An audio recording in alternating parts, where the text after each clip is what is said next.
Hi, welcome in this video where we talk about how to use Google Calendar effectively. If you find this video useful, please leave a like and subscribe for more videos like this. Let's get started. For you to come on this page, you can simply type calendar.google.com in the URL bar and you'll be here on this page. You can see this weekly calendar here. And so you're going to be using Google Calendar for certain events like maybe birthday events, wedding events, or maybe sessions events, class events, whatever event that you have, you can actually put it in the calendar so that the Google Calendar can remind you or send you a notification through email so you can know and remember about this event so you don't miss any events, important events. This is a weekly calendar. Right now, you can see the days of a week and also the time. Here you can scroll down to see even more time. Let's say we want to add an event on the 25th. Here I can just double click on this box here, then it's going to take me to the event creation page. And here I can just title this event name. Maybe I can say birthday. So sometimes you find that you are forgetting about people's birthdays. You can put those birthdays. Okay, we'll title this as a birthday event. Then down below this title, we have the option to customize the date. Here you can put the date when it's going to start. Then here you can put the time when it's going to start and the time when it's going to end, and also the date when it's going to end if it has an ending date, this event that you're creating. If it's going to be a all day event, the entire day starting from 01 to 24, you can select this. Then this is going to be marked as an all day event. Then here you have the does not repeat option. When you click on this, you have different options to work with. If it's a daily occurring event, you can select daily. Okay, so this is going to be an event and you're going to be reminded about it on a daily basis. And so here you have different options. You have monthly on last Tuesday, annually, February. You have also every day, Monday to Friday. If you select this one, you are able to do that. Then you also have the custom down here. And when you select custom, you're going to get this custom or currency window. And here you can customize which days. For instance, maybe it's an event that's going to take maybe it's going to be a 3 day event. You can choose the days when this event is going to occur. On top here, you also have the repeat every your wiki. You have the option to customize how this event is going to look like. The on option here, it just chooses a single date. So for instance, here when you choose the 27th May 2025, this is just going to occur on this just. But you can choose after 13 occurrences, you can have maybe 13 birthdays. And if this is what you want, you can just click on done and that's going to be put there. But in our case, we just put does not repeat because that's fine. Type your location here and you also get the suggestions, and when you click on this location here is going to be pinned on the map just like that. Then down here you can add the notification. How do you want to be notified? When you add this notification here, you can also see how many times you want to be notified, the day or weeks. Then you have the time here. You can customize this. Also here you can choose if you want to be notified by email or just a notification.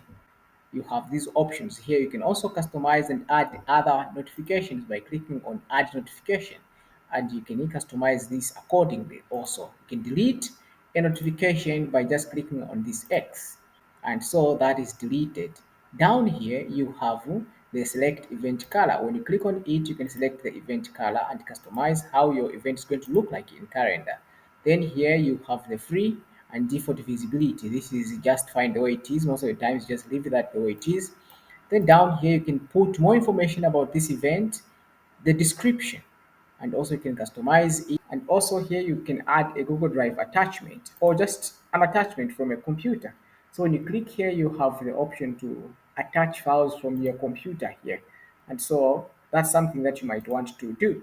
And here you can invite people to be guests to to the event. By just clicking here, you can see the emails that you've worked with before, they will appear here. But also you can type email addresses manually here if that's what you want. When you're done creating this event and adding all these details, here you're going to see the save button on top here. You can just click on that. You can see because this is an all day event, it's going to be on top. If it's an event that's going to happen for 2 hours, it's going to be on that same day, but in the specified hours. But because here in the settings we specified that it's going to be an all day event, here you can see all day. This is why we are seeing it being displayed on top of this date. This is a weekly calendar, but we can also change the view. On top here we have the week. We can click there, change if you want to see a daily calendar. When you click on day, you're going to see that this is going to change. It's going to show just Saturday, the same. It's just going here. You're going to see it's going to change to 1 day calendar. When you come back here, you can choose change to monthly, and so you can see the activities and the events that you have in a month. They will show on the monthly calendar like that. When you come here, you can also change to year.